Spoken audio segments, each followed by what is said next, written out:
स्वागत है आप सबका इंग्लिश कोर्स पर। तो आज जो स्टोरी मैं आप सबके लिए लाया हूँ बहुत ही शानदार स्टोरी है। इस पूरी स्टोरी को हम एक एक वर्ड को हिंदी में ट्रांसलेट करके मीनिंग समझेंगे, सही प्रोनाउंसिएशन सीखेंगे एक एक वर्ड का, और हम ये भी देखेंगे एक पर्टिकुलर वर्ड किसी सेंटेंस में किस तरीके का पार्ट्स ऑफ स्पीच की तरह रोल कर रहा है, जिससे आपको इंग्लिश ओवरऑल समझने में बहुत फ़ायदा होगा। तो चलिए अंत तक बने रहेगा, अच्छा लगे ज़रूर सब्सक्राइब करिएगा। The tree and the travellers.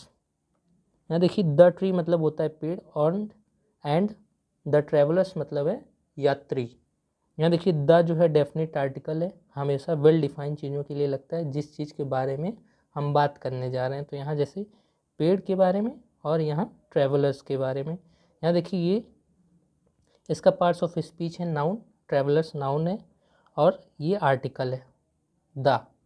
तो हमेशा आर्टिकल के बाद नाउन जरूर आता है। तो जैसे द ट्री मतलब पेड़ और द ट्रेवलर्स मतलब यात्री। वंस एक बार, देयर वॉज वहाँ था, आ ह्यूज ट्री एक बड़ा पेड़, विद से आ एक ब्रॉड चौड़ा, ट्रंक मतलब सूंड, जो बड़े पेड़ की जड़ होती है उसको हम सूंड कहते हैं, एंड और इन्यूमरेबल मतलब असंख्य, अनगिनत या बहुत ढेर सारे ऐसे समझिए, असंख्य, ब्रांचेस मतलब शाखाएं। Right in the middle of a dry land, ठीक, इन मतलब में, the middle Madhya, of of मतलब का, आ मतलब एक, ड्राई लैंड मतलब सूखी भूमि। अब चलिए हम इसका मतलब समझेंगे। Once there was a huge tree, एक बार देयर वॉज, यहाँ देखिए हेल्पिंग वर्ब हमारी वॉज है और हमेशा सब्जेक्ट हमारा सिंगुलर इसलिए वॉज आया और बात हमारी सिंपल पास्ट में हो रही। बड़ा पेड़ था, यहाँ देखिए पेड़ जो है नाउन है, उसके पहले ह्यूज जो है एडजेक्टिव है जो पेड़ की विशेषता बता रहा है, बड़ा। विद प्रेपोजिशन है, आ आर्टिकल है, ब्रॉड फिर से एडजेक्टिव है मतलब चौड़ा, ट्रंक मतलब सूंड जो सूंड की विशेषता बता रहा है कि चौड़ा है, एंड और इन्यूमरेबल ब्रांचेस, यहाँ देखिए ब्रांचेस भी नाउन है और इनन्यूमरेबल उसको क्वालिफाई कर रहा है तो इसलिए ये एडजेक्टिव हो जाएगा। Right in the middle of a dry land मतलब ठीक मध्य में एक सूखी जमीन के या भूमि के। द ट्री पेड़, गेव देता था, यहाँ देखिए गिव का पास्ट फॉर्म गेव, वर्ब की सेकेंड फॉर्म जो है ये हमेशा सिंपल पास्ट टेंस में लगती है। रेस्ट आराम, एंड और शेल्टर मतलब होता है छाँव, 200 सैकड़ों, एंड और थाउजेंड्स मतलब हजारों, ऑफ मतलब को, ट्रैवलर्स मतलब यात्री या यात्रियों। इसका मतलब ये है पेड़ जो आराम देता था और छांव देता था सैकड़ों और हजारों यात्रियों को। बीइंग लोकेटेड मतलब ये देखिए बीइंग वर्ब की आईएनजी फॉर्म के साथ जब वर्ब की थर्ड फॉर्म आ जाए तो इसका मतलब ये चीज़ हमारी पैसिव में होती है। तो इसका मतलब ये होता है स्थित स्थित होने के कारण,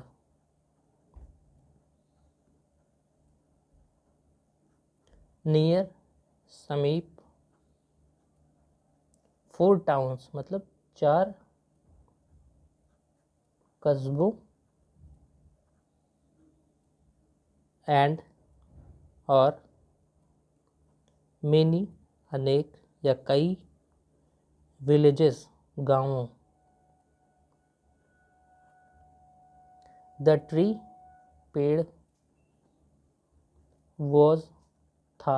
अब यहाँ देखिए द ट्री जो है हमारा सिंगुलर सब्जेक्ट, इसलिए हेल्पिंग वर्ब फिर से वॉज आई है। एन एक ideal meeting point, ideal meeting point मतलब सबका पसंदीदा, ऐसे समझ सकते हैं, पसंदीदा।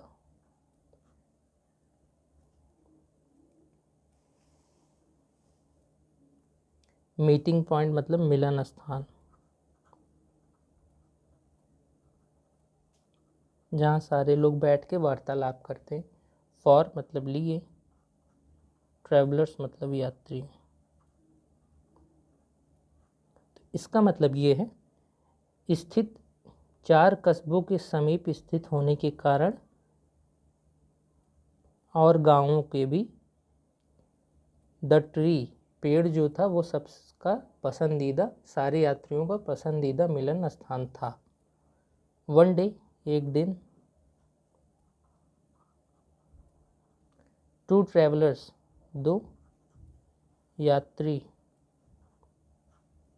रीच्ड पहुँचे। यहाँ देखिए रीच्ड वर्ब की सेकंड फॉर्म में हमेशा सिंपल पास्ट टेंस में आती है। द ट्री पेड़ के पास, यहाँ जो द सेंस दे रहा है ना वो पेड़ के पास ही है।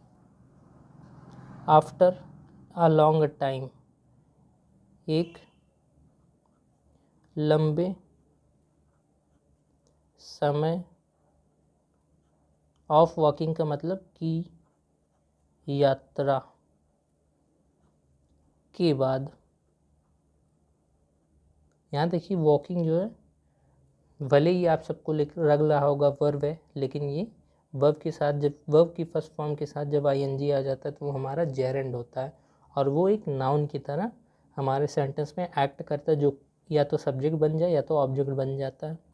अब इसका मतलब ये हम समझेंगे, एक दिन 2 यात्री पहुँचे पेड़ के पास एक लंबे समय की यात्रा के बाद। देयर डेस्टिनेशन उनकी या उनके गंतव्य, या जहाँ हमको जाना रहता है, हमारी मंजिल, ऐसे समझ सकते हैं मंजिल। वॉज थी, यहाँ देखिए देयर डेस्टिनेशन जो हमारा सब्जेक्ट सिंगुलर है, डेस्टिनेशन, इसलिए वॉज आया verb. One of the towns, कस्बों में से एक। जब कभी भी आपको ऐसा लिखा मिले वन ऑफ द, तो इसके बाद जो नाउन आता है वो हमेशा प्लूरल होता है। उसका मतलब ये निकलता है उन चीज़ों में से, या जिस चीज़ जो नाउन रहेगा उनमें से एक। नियर बाई मतलब समीप।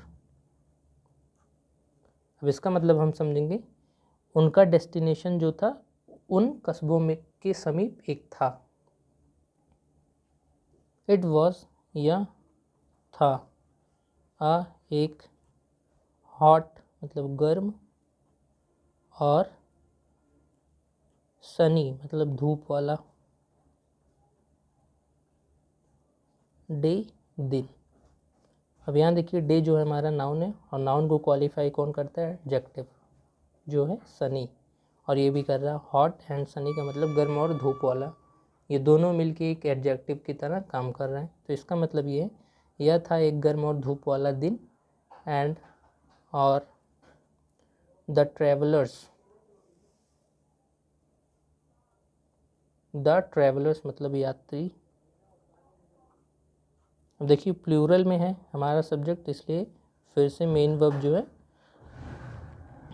से ये हेल्पिंग वर्ब है, क्योंकि मेन वर्ब हमारा ये है, वर थे।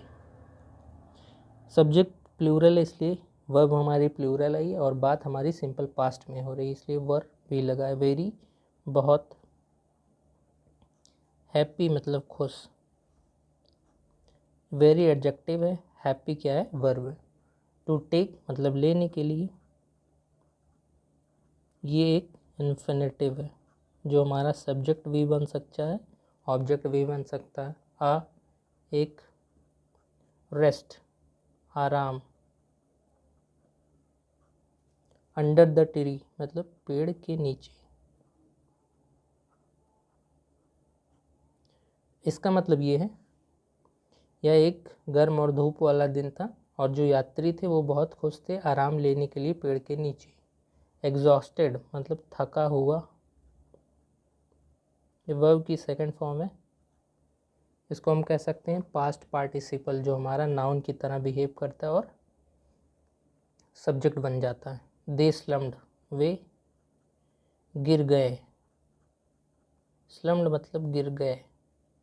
अंडर द ट्री पेड़ के नीचे। यहाँ देखिए गिरने का मतलब ये है कि आराम लेने के लिए जब हम बेसहारा होकर एकदम लेटते हैं, वो सेंस है। दे स्लेप्ट वे सोए। यहाँ देखिए स्लीप का वर्ब की सेकंड फॉर्म जो सिंपल पास्ट में लगती है। फॉर ए वाइल कुछ पल के लिए, फॉर ए वाइल का मतलब कुछ पल के लिए। इंजॉइंग, इंजॉइंग का मतलब होता है आनंद उठाते हुए, आनंद लेते हुए। द कूल शेड मतलब ठंडी छाँव। एंड और द सॉफ्ट मतलब होता है नरम ब्रीज हवा। इसका मतलब ये है वे सोए कुछ पल के लिए ठंडी छाँव और हवा का आनंद लेते हुए। धन्यवाद।